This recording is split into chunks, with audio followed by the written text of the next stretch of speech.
Hey guys, I'm Priya and this is Neha, and today we're going to be talking about the chemistry of soap. Soap is a product that we use in our everyday lives. It's a substance used with water for washing and cleaning, made up of a compound of natural oils or fats with sodium hydroxide or another strong alkali, and typically having perfume or coloring added. So now let's take a look at how soap is made historically. The first recorded evidence of soap making are baby-lined clay cylinders dating from 2800 BC, about 6,000 years ago. Inscriptions on the cylinders are the earliest known written soap recipe. In 1500 BC, the process by which animal fats and natural oils were mixed with alkaline salts to prepare soap was revealed in records from Egypt. The product produced was not necessarily used to wash the body, but instead was used to clean textile fibers such as wool and cotton in preparation for weaving into cloth.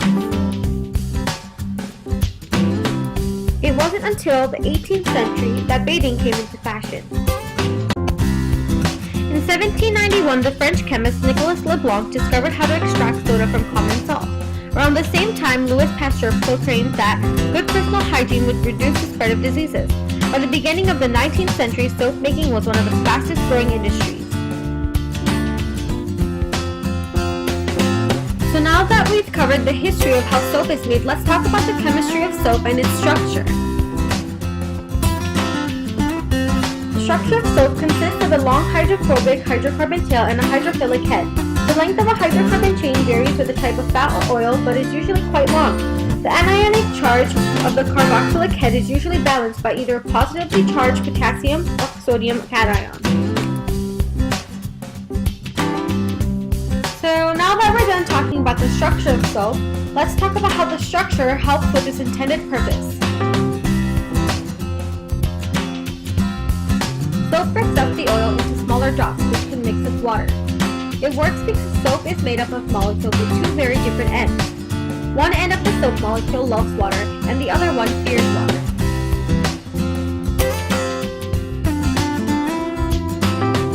Hydrophobic ends of soap molecules all attach to the oil.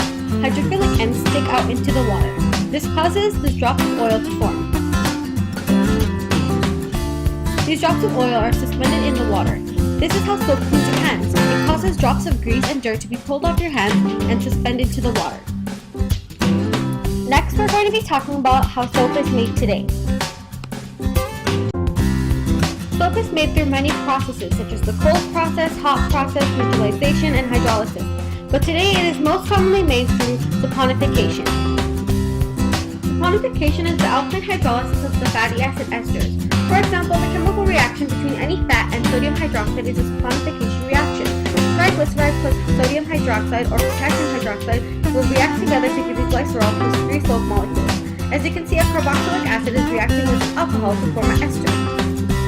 When fats and oils which contain fatty acids are mixed with a strong alkali, the alkali first splits the fats and oils into two major parts of fatty acids and glycerin. After this splitting, the sodium or potassium part of the alkali joins with the fatty acid parts of the fats and oils. This combination is then the potassium or sodium salt of the fatty acid. Saponification reaction is complete when sodium chloride is added to precipitate the soap.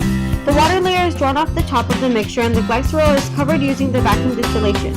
When sodium hydroxide is used, a hard soap is produced. So in the next part of this presentation, we're going to discuss the environmental effects and how the industry addresses them, and also the social impacts. Created using Powtoon.